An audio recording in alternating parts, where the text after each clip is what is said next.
દમણ સોમનાથની ફેક્ટરીમાં ₹61.75 લાખની કોપર ઢાલનો ભેદ ઉકેલી 5 આરોપીને પોલીસે ઝડપી પાડ્યા। સીસીટીવી તોડીને સિક્યુરિટી ગાર્ડ તથા કામદારોને બંધક બનાવી મારપીટ કરી ચોરી કર્યાની ફરિયાદ નોંધાઈ હતી। દમણ સોમનાથ વિસ્તારમાં આવેલ એક ફેક્ટરીમાંથી લાખો રૂપિયાની દાળનો કચીગામ પોલીસે ગણતરીના કલાકમાં પર્દાફાશ કરી 5 આરોપીની ધરપકડ કરી છે। મુંબઈના ગોરેગાંવમાં રહેતા દિલીપ ચિમનલાલ મોદીએ ફરિયાદ નોંધાવી હતી કે 21 ફેબ્રુઆરી 2026ની મધ્યરાત્રે 8 થી 10 અજાણ્યા શખ્સો તેમની ફેક્ટરીમાં ઘૂસી આવ્યા હતા અને ત્યાં હાજર સિક્યુરિટી ગાર્ડ તથા કામદારોને બંધક બનાવી તેમની સાથે મારપીટ કરી હતી। આ શખ્સોએ ફેક્ટરીમાંથી કોપરનો સામાન ₹61.75 લાખનો મુદ્દામાલ, રોકડ ₹45,200, મોબાઈલ અને પુરાવા નાશ કરવાના ઈરાદે સીસીટીવીનું ડીવીઆર લૂંટીને એક ટેમ્પામાં ફરાર થઈ ગયા હતા। આ ઘટના સંદર્ભે કચીગામ પોલીસ સ્ટેશનમાં ગુનો નોંધી તપાસ હાથ ધરવામાં આવી હતી। પોલીસ દ્વારા આસપાસના સીસીટીવી ફૂટેજની ઝીણવટભરી તપાસમાં સામે આવ્યું હતું કે ચોરાયેલો સામાન MS04 KU 6291 નંબરના ટેમ્પોમાં લઈ જવામાં આવ્યો હતો। આ માહિતીના આધારે પોલીસે ગુજરાતના વાપી નજીક મોરાઈ ખાતેથી ટેમ્પો શોધી કાઢ્યો હતો અને તેમાંથી ચોરાયેલું તમામ 5540 કિલો કોપર રિકવર કરવામાં આવ્યું હતું।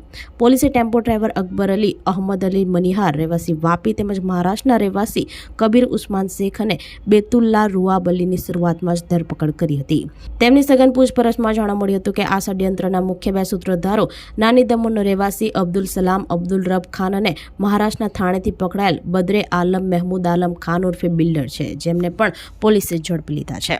આરોપીના ગુનાહિત ભૂતકાળની તપાસમાં એ પણ સામે આવ્યું છે કે મુખ્ય આરોપી અબ્દુલ સલામ અગાઉ પણ નાની દમણ પોલીસ સ્ટેશનમાં નોંધાયેલા ચોરીના 2 ગુનામાં સંડોવાયેલો રીઢો ગુનેગાર છે અને અન્ય આરોપી બદરે આલમે અગાઉ પણ આ જ ફેક્ટરી પરિસરમાં કોપરની ચોરીને અંજામ આપ્યો હતો।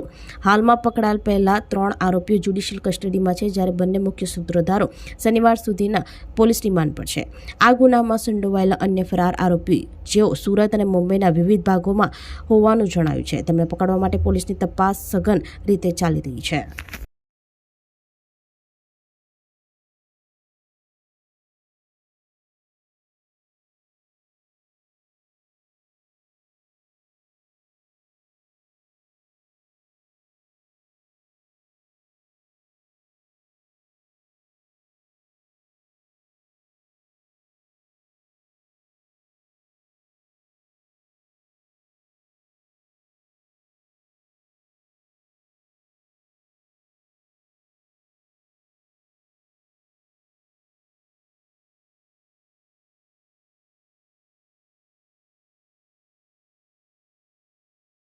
इक्कीस फरवरी 2026 की सुबह हमें श्री दिलीप चमनलाल मोदी इनसे हमें कंप्लेंट मिली कि 20-21 की रात को इनका जो सोमनाथ एरिया में स्थित इनके फैक्ट्री प्रमाइसिस है, वहाँ पे कुछ 8 से 10 लोगों ने जबरन घुसे। वहाँ पे उनका जो स्टाफ था, वर्कर्स थे, सिक्योरिटी गार्ड थे, उनको बंधक बनाया, उनके साथ मार पिटाई भी करी और तकरीबन 5 टन से ज़्यादा का जो कॉपर का स्क्रैप है, कॉपर का रोड्स हैं, वो वहाँ से वो लूट के लेके गए, साथ में कुछ कैश और 2 मोबाइल फ़ोन।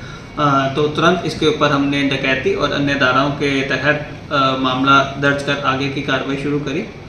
मामले की गंभीरता को देखते हुए SHO कच्चीगाम के अंडर हमने अलग अलग टीम्स बनाई और उन टीम्स ने जो भी अलग अलग आसपास की जगहें हैं, विभिन्न स्थानों के सीसीटीवी फुटेज का स्कैन करते हुए सबसे पहले हमें जो जिस टेम्पू में ये सारा चोरी का माल ले जाया जा रहा था उसको हम आइडेंटिफाई कर पाए और उसके बाद हमने उसको मोराई के आसपास पूरे का पूरा जो ट्रक है सारा चोरी के माल के साथ हमने रिकवर किया।